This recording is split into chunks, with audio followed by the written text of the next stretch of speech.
नाम हमारा, तो ताही दिन तेही न मिले यारा। कहो कहाँ मैं परम कुलीना, कभी चंचल सब ही विधिहीना। मेरी जात चंचल है, कभी इस डाल तो कभी उस डाल। इतना चंचल आदमी हूं मैं, और मेरे जैसे पर भी उस भगवान ने कृपा की है, तो तू तो भक्त है, तेरे पर नहीं करेगा वो। असमय यथम सखा सुनु मोह पर रघुबीर, इन कृपा सुमीर। और जैसे हनुमान जी ने कहा कि तेरे पर भगवान कृपा करेंगे, और जैसे सुना कि कृपा करेंगे, तब तो विभीषण की आंखों से आंसू आ गए कि राम मेरे पर कृपा करेंगे। ओहो, वो दिन कब आएगा हनुमान जी? तुमरो मंत्र विभीषण माना, तुमरो मंत्र विभीषण माना, तुम्हारो मंत्र विभीषण माना, तुमरो मंत्र विभीषण माना। लंकेश्वर भय सब जग जाना, लंकेश्वर भय सब जग जाना। हनुमान जी को और विभीषण के दोनों की बात तुलसी यहीं पूरी करते हैं। और विभीषण मस्त हो गया हनुमान जी की बात को सुनकर। अब हनुमान जी कहते हैं कि माँ जानकी कहाँ है वो बता। जुगति सकल विभीषण, वो सारी युक्ति हनुमान जी को बताई विभीषण ने, जहाँ सीता है। हनुमान जी जाते हैं और माँ वैदेही रुदन कर रही है वहां पर। अशोक वृक्ष के नीचे माँ वैदेही रो रही है राम के विरह में। और भगवान का विरह इतना बढ़ गया है कि वैदेही ऐसा कह रही है कि हे आसमान से चमकने वालों तारों, मुझे अग्नि दे दो, मैं अपने शरीर को जला दूं, बाकी राम के विरह में जीना बड़ा मुश्किल है। इतने में हनुमान जी उस पेड़ पर जाकर बैठते हैं, और जिस पेड़ पर नीचे मां वैदेही रुदन कर रही है, और ऊपर से हनुमान जी ने रामधुन शुरू की। श्री राम जय राम जय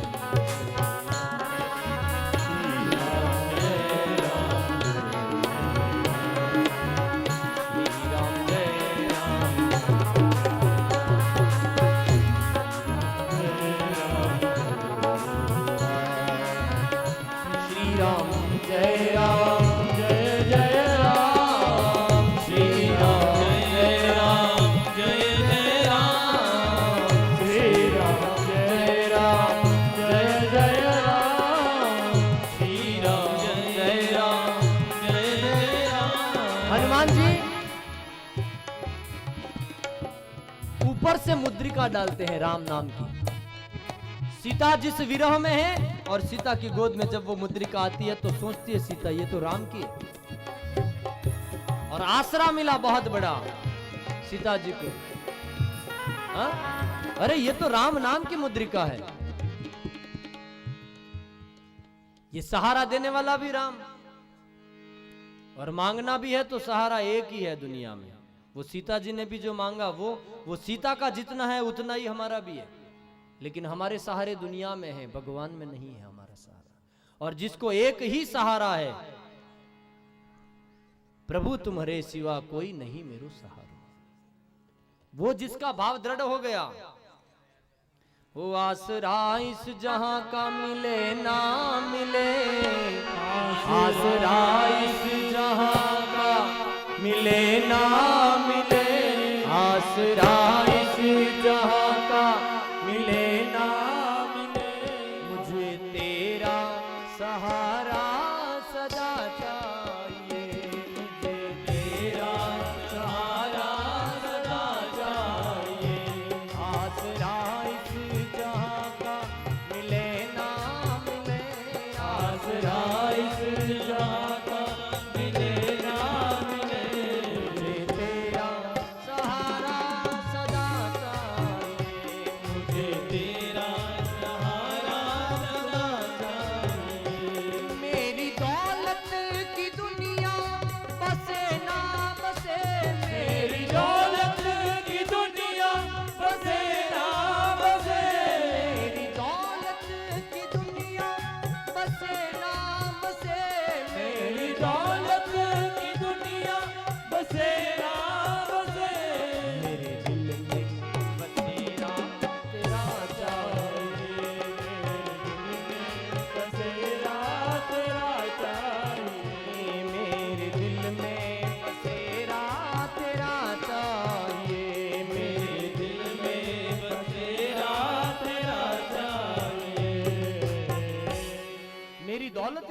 दुनिया बसे ना बसे, लेकिन मेरे दिल में बसेरा तेरा चाहिए। आसराई से जहां का मिले ना मिले, लेकिन मुझको तेरा सहारा चाहिए। ये सहारा मांगो, लेकिन हमको सहारा पैसों का चाहिए, पति का चाहिए, पुत्र का चाहिए, परिवार का चाहिए, समाज का चाहिए। भगवान का सहारा किसको चाहिए? चाहिए? हाथ बहुत जल्दी खड़े हो जाते हैं यहाँ पर। मैं तो जो हाथ खड़े नहीं होते वहां देखता हूं।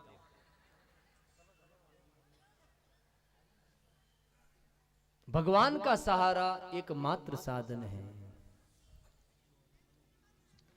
अब हनुमान जी ऊपर से राम कथा गा रहे हैं, और राम गाथा गाते गाते वो मुद्रिका फेंकी, और जैसे ही मां जानकी को मुद्रिका मिली तो हनुमान जी प्रकट हुए नीचे। बोले मां रो मत, विरह मत कर।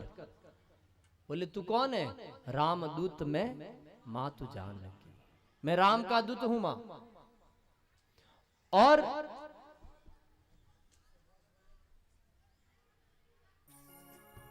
मैं तेरी खोज करने के लिए आया हूं। मां मैं तुझे ले जा सकता हूं यहां पर, लेकिन मेरे भगवान ने, मेरे ठाकुर ने मुझे सिर्फ खोज करने के लिए कहा है। बाकी रावण की कोई ताकत नहीं कि तुझे ले जाने से मुझे रोक सके।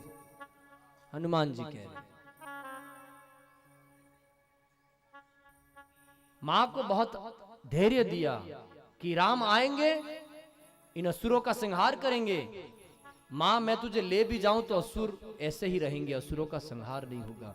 इसलिए मां राम के अवतार का जो काम है वो राम को पूरा करना है, और राम निश्चित आएंगे। अब हनुमान जी कहते हैं कि मां भूख बहुत लगी है मुझे, बहुत दूर से आया हूं मां। सुनहु मां तू मोहि अतिशय भूखा, अने लागी देखी सुंदर फल रूखा। बंदर को जब बहुत अच्छे अच्छे फल दिखते हैं तो अपने आप भूख लग जाती है। हनुमान जी भी यही कहते हैं कि ये सुंदर सुंदर फल देखकर मुझे इच्छा हो गई है मां, तू आदेश करे और तू आज्ञा दे तो ये फल खाऊं मैं अशोक वाटिका के। मां ने कहा जा। हनुमान जी फल खा रहे हैं, और फल भी खा रहे हैं, और जो वृक्ष से फल टूट नहीं रहा है वो पूरे के पूरे वृक्ष उखाड़ रहे हैं अंदर से। हनुमान जी हैं, क्या नहीं कर सकते हैं। बहुत सारे वृक्ष तोड़ दिए ना, तब रावण को पता चला कि कोई बंदर आया है, बहुत बदमाश बंदर आया, और सारी वाटिका उजाड़ दिए। तब रावण अपने बेटों को भेजता है कि जाओ, अक्षय को भेजा। अक्षय को मार दिया हनुमान जी ने। अक्षय के बाद इंद्रजीत आता है, और इंद्रजीत ब्रह्मास्त्र का संधान करता है, और ब्रह्मास्त्र का संधान जैसे ही होता है तो हनुमान जी अपने आप को उस ब्रह्मास्त्र में बंधवा देते। क्यों? क्योंकि जो न ब्रह्मसर मान हूं तो महिमा मिट ही अपार। उस ब्रह्मास्त्र की महिमा खत्म हो जाएगी। बंध गए, रावण के पास गए, और रावण से कहने लगे कि बोल क्या बात है, तूने ये सब फल क्यों तोड़े, इतने इतने वृक्ष क्यों तोड़े, इतने इतने मेरे सैनिकों को क्यों मारा? मारे निशिचर के ही अपराधा, इन्होंने क्या अपराध किया था जो तूने इन सबको मार दिया? बोले कपि स्वभाव ते तोड़े रुखा, बंदर का स्वभाव है ये तोड़ना, और मैंने खाए भी और मैंने तोड़े भी, और इन लोगों ने मुझे डिस्टर्ब किया तो मैंने मारा इनको।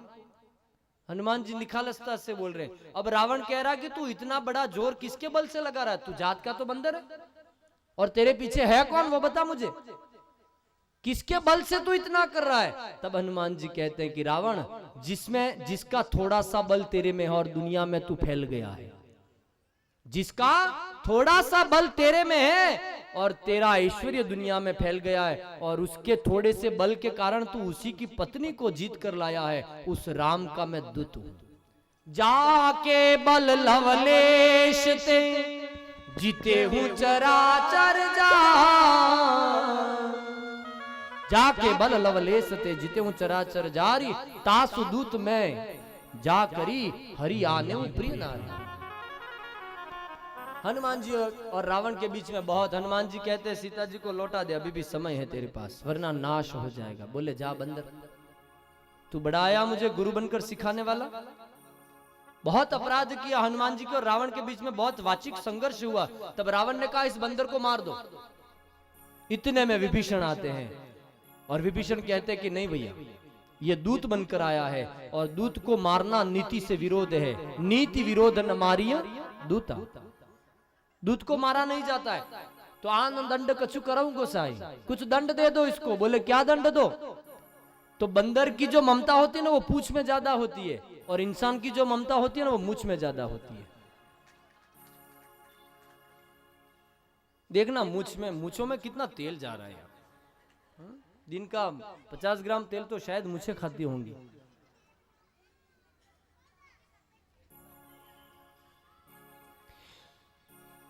और कहते हैं कि कपि के ममता पूंछ पर, इसकी पूंछ जला दो। इसके स्वामी के पास जब ये बंदर बिना पूंछ का जाएगा ना तो इसके स्वामी को अक्ल आ जाएगी। तो हनुमान जी की पूंछ जलाने के लिए, और बापू भी कहते हैं कि दुनिया में पूंछ यानी मेरी पूंछ हो। हमारी पूंछ कौन सी है? बंदर की पूंछ तो दिखती है, हमारी पूंछ दिखती नहीं है। हमारी पूंछ कौन सी है? कि हमारी सब जगह पर पूंछ हो, वो भी हमारी पूंछ ही है पीछे की। और हमारी शान रहनी चाहिए। हनुमान जी की पूंछ जली। कैसे जली? हनुमान जी की पूंछ जलाने के लिए रावण ने कहा कि कपड़े डालो, तेल लगाओ और इसकी पूंछ को आग लगा दो। हनुमान जी पूंछ बढ़ा ही रहे।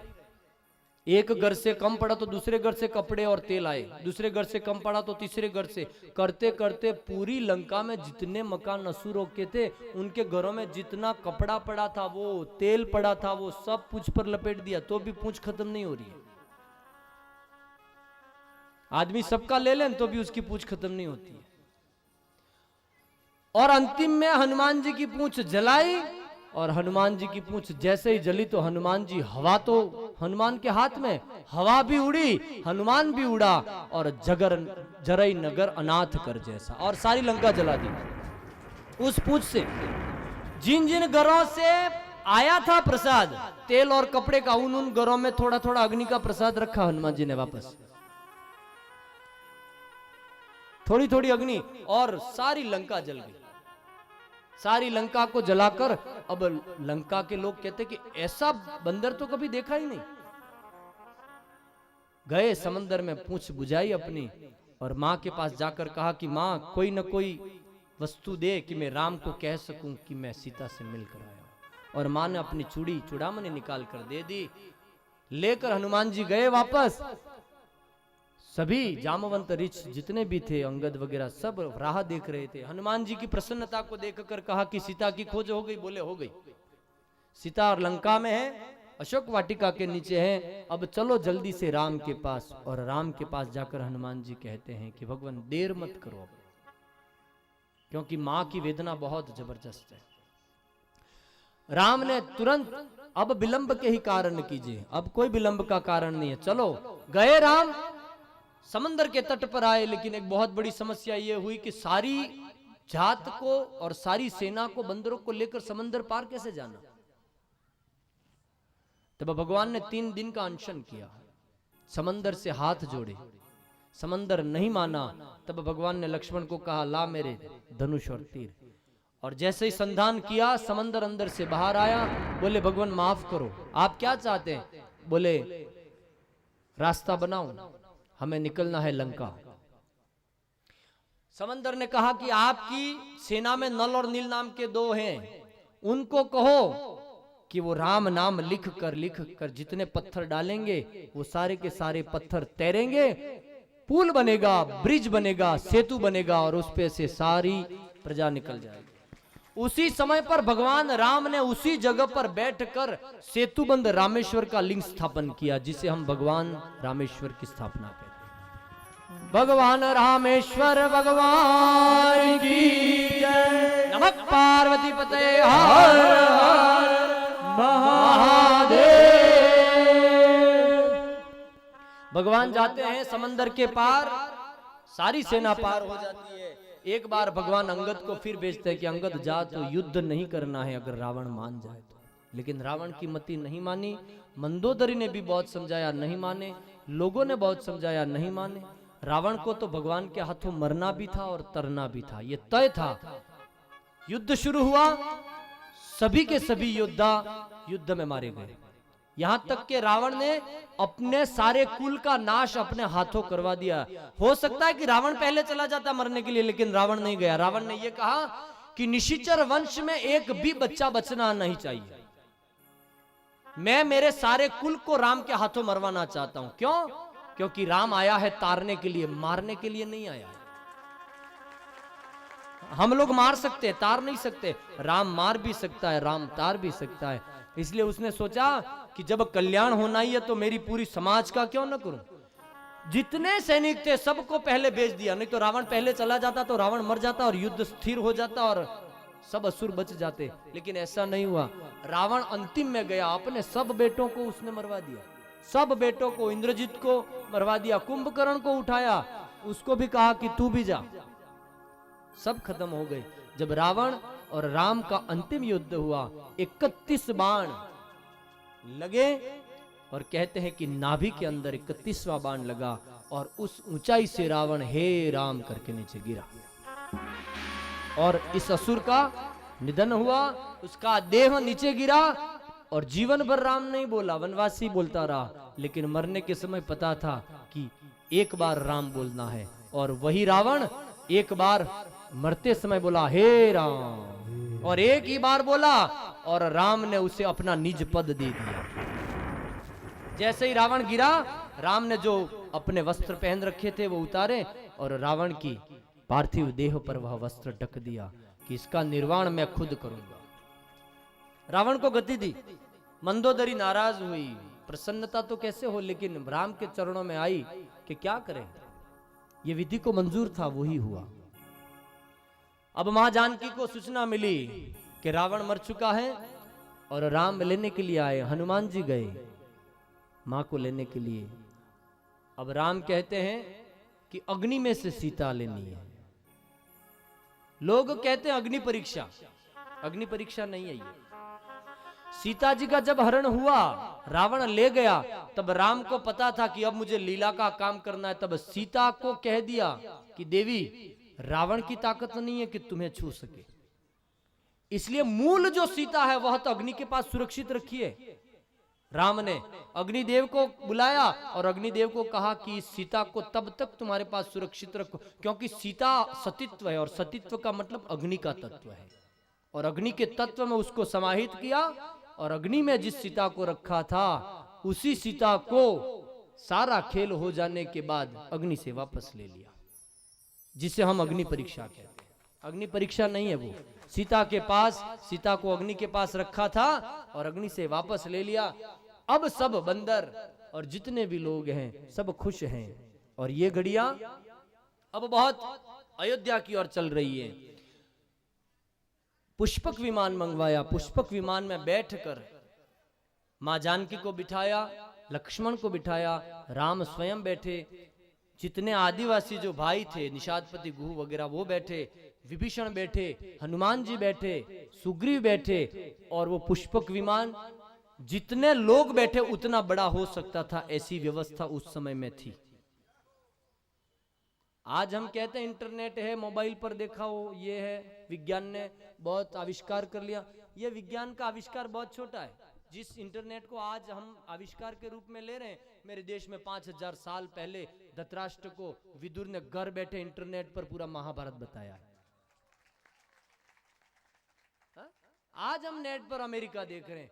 इस देश ने वो विज्ञान बहुत पहले से सिद्ध करके रख दिया है। हम किसी देश से पीछे नहीं है। हमारा देश मूल में है, सारी दुनिया के मूल में। वो तो चंद गद्दार इस देश में ऐसे निकल गए हैं जिनके कारण हमें झेलना पड़ा। खैर चिंता मत करो, अब जो समय आ रहा है वो बहुत अच्छा आ रहा है आगे। हाँ। एक बार हम इस देश के लिए आहुति दें कुछ शब्दों की। हाँ? राष्ट्र देवो भव, राष्ट्र देवो भव, राष्ट्र देवो भव, राष्ट्र देवो भव, राष्ट्र देवो भव, राष्ट्र देवो भव। इस देश ने हमें क्या नहीं दिया है। विवेकानंद जी ने कहा कि राष्ट्र हमें देता है सब कुछ, हम भी तो कुछ देना सीखे। लेकिन हम लोग बड़े होकर अमेरिका जाएंगे, जापान जाएंगे, रूस जाएंगे, ब्रिटेन जाएंगे। अरे इंडिया को देख पहले, ये तेरी माँ है। किसी देश के पीछे माँ लगा? अमेरिका माँ कोई कहता है? जापान माँ? भारत को माँ कहा, ये माँ है हमारी। हा? दिल दिया है जान भी देंगे, है वतन तेरे लिए। दिल दिया है जान दे के, ए वतन तेरे लिए।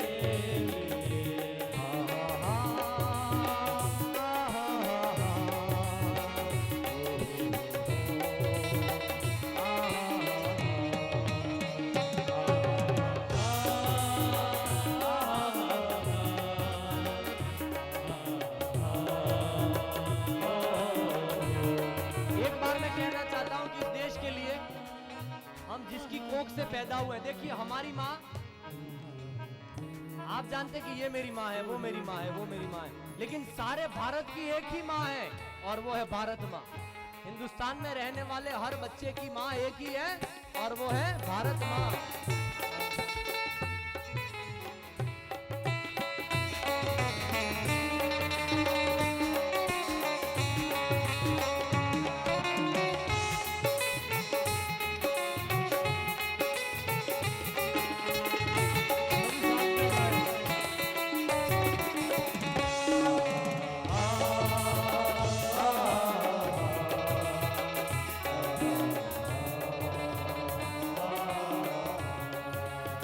हमें कोई बलिदान नहीं देना, नहीं तो पहले तो ऐसा होता था कि देश के लिए बलिदान देना पड़ता था अपने आप को।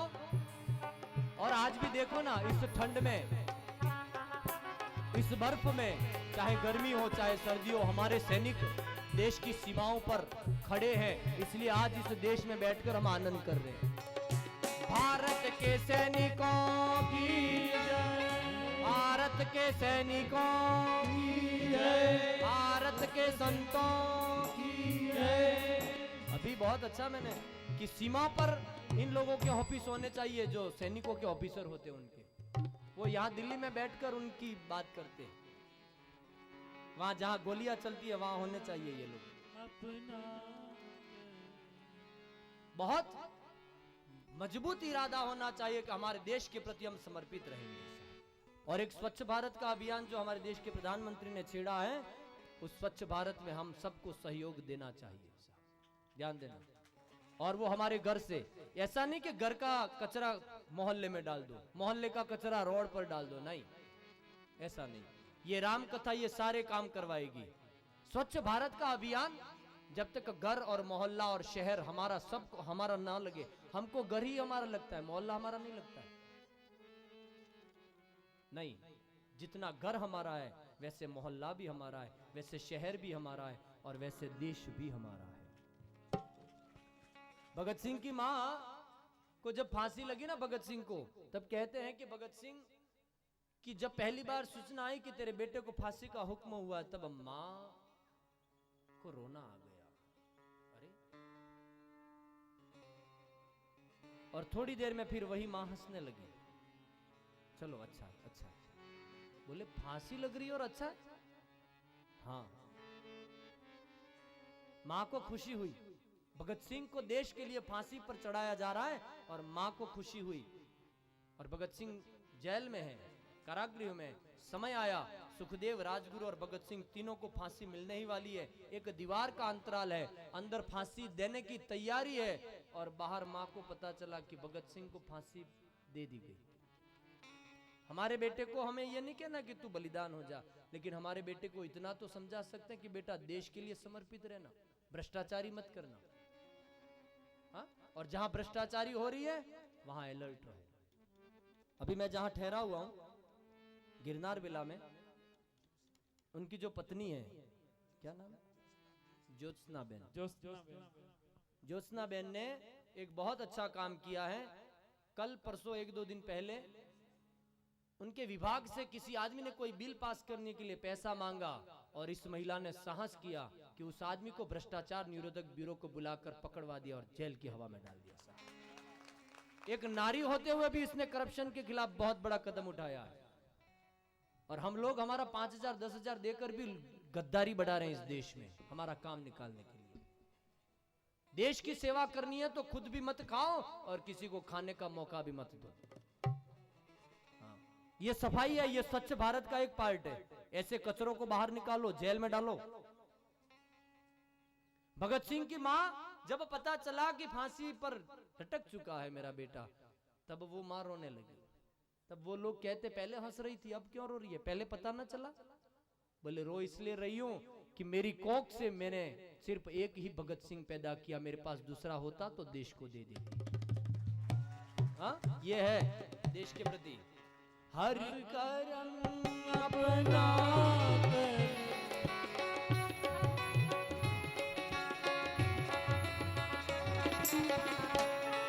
पिया है जान दे, वतन तेरे दिया है जान भी देंगे, हे वतन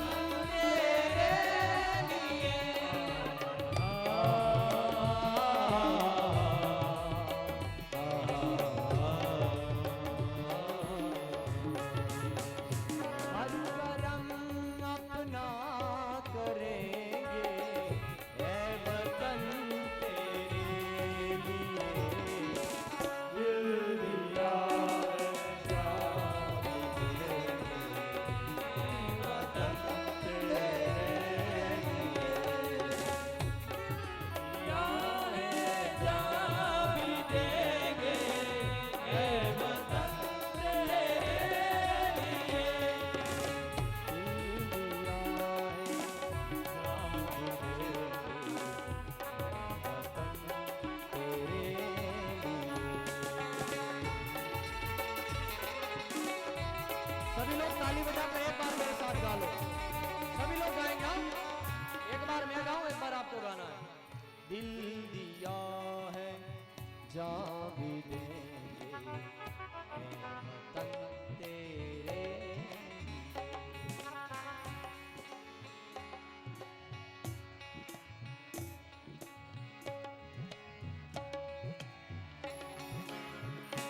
देखो ये बहुत बड़ी बात है कि जितनी उम्र दराज लोग हैं ना, बूढ़े बुढ़िया जितनी भी माएँ आई है ना, 70-70 80-80 बरस की, वो कब गाएंगी कि दिल दिया है जान देंगे वतन तेरे लिए। लेकिन ये अवसर है गाने का। हा? दिल दिया है जान भी देंगे, हे वतन तेरे लिए।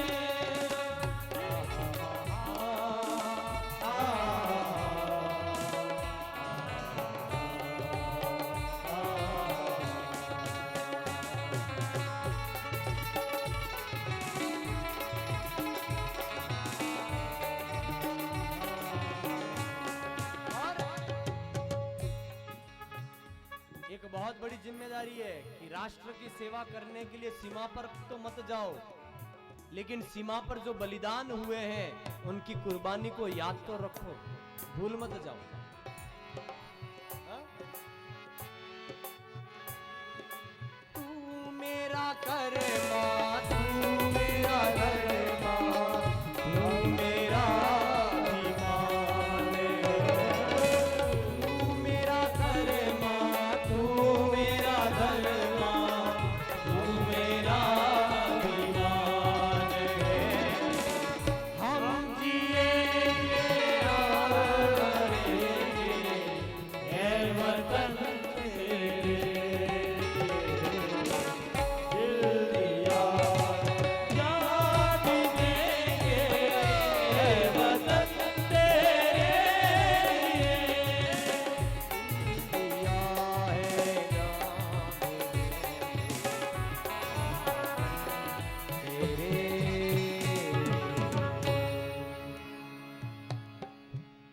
इस कथा से यह भी ध्यान देना है कि राष्ट्र के प्रति समर्पित रहें।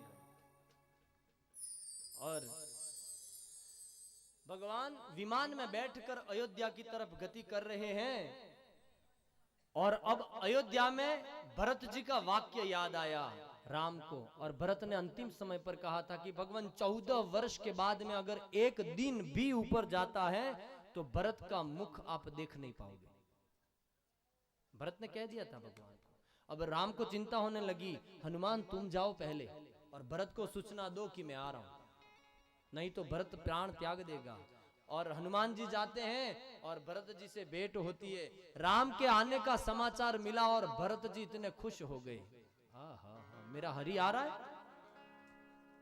एरी सखी मंगल गाओ री, मेरी सखी मंगल गाओ री, धरती अंबर सजाओ, धरती अमर सजाओ री, एरी कोई काजल लाओ री, मेरी कोई काजल लाओ री, मोहे काला टीका लगाओ री, मोहे काला टीका लगाओ री, आज उतरेगी की सवारी, आज उतरेगी सवारी,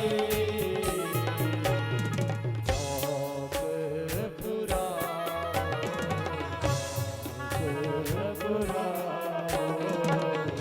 हीरे मनाओ, खुशिये आज पिया मोरे घर आज पिया मोरे घर आए, रंगों से रंग मिले, रंगों से रंग मिले, रंगों से रंग मिले, रंगों से रंग मिले, नए नए ढंग खिले, नए नए रंग खिले, रंगों से रंग मिले, रंगों से रंग मिले, नए नए ढंग खिले, नए नए रंग खिले, आंगन आंगन है परियों ने घेरा, आंगन आंगन है परियों ने घेरा, पीहू पीहू पप्पी हारते, पीहू पीहू पपीहार टे, पीहू पीहू पप्पी हारते, पीहू पीहू पपीहार टे, कुहू कुहू कोयल जपे, कुहू कुहू कोयल जपे, कुहू कुहू कोयल जपे, कुहू कुहू कोयल जपे, आंगन आंगन है परियों ने घेरा, आंगन आंगन है परियों ने घेरा, मेहंदी लगाओ, लगाओ, लक्ष्मी जीवारो, लक्ष्मी दीवारो, मेहंदी लगाओ, लगाओ, लक्ष्मी जीवारो, लक्ष्मी दीवारो, आज पिया मोरे घर आएंगे, आज पिया मोरे घर आएंगे, आज पिया मोरे घर और भगवान वहां से उस पुष्पक विमान में बैठकर अयोध्या की तरफ गर्दी करते हैं। और यहाँ पर अयोध्या में जो 14 वर्ष से अंधेरा है, एक भी घर में दीपक नहीं जला है, एक भी घर में रोशनी नहीं हुई है। और जैसे ही सुना कि आज पिया मोरे घर आए तो दिए जलने लगे, हर घर में दीपक जलने लगे, सबने दिए जलाकर बनाकर रख दिए कि राम आए और फिर जलाएं। 14 वर्ष तक अंधकार में रहे और अंधकार के बाद आज पहली बार रोशनी रूबरू हो रही थी। लक्ष्मी जीवारो, लक्ष्मी जीवारो, आज पिया मोरे घर आएंगे, आज पिया मोरे घर आएंगे। अब भगवान आते हैं और आसमान पर निगाहें सबकी। हनुमान जी ने कहा विमान से आएंगे, आसमान पर निगाहें हैं। मेरी कोई काजल लाओ री, मेरी कोई काजल लाओ री, धरती अंबर सजाओ री, धरती अंबर सजाओ री, मेरी कोई काजल लाओ री, मेरी कोई काजल लाओ री, आज उतरेगी की सवारी, आज उतरेगी पियों की सवारी।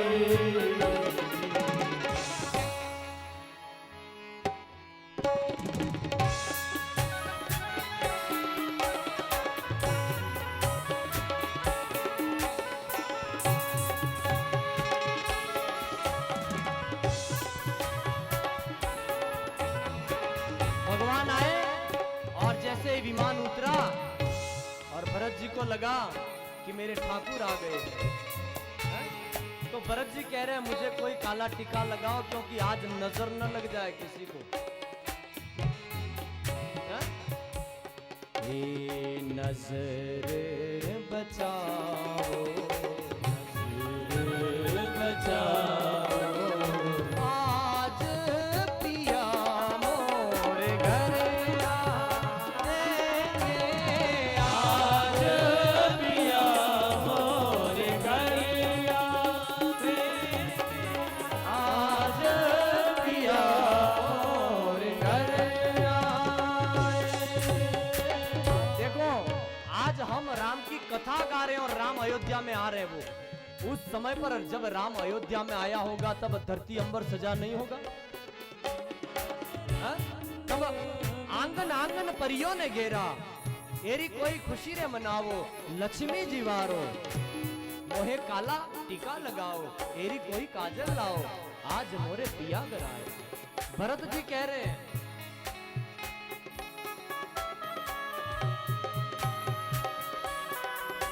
भरत जी कह रहे हैं। और जब भगवान जीवन में आता है ना तो ये सारे गीत अपने आप अंदर से संगीत बनकर निकलते हैं साहब। हाँ? परमात्मा जिसके जीवन में उतर जाता है, जिसको मिल जाता है, उसको गाना नहीं पड़ता, अंदर से ये सुर संगीत बनकर निकलते हैं। जय हो।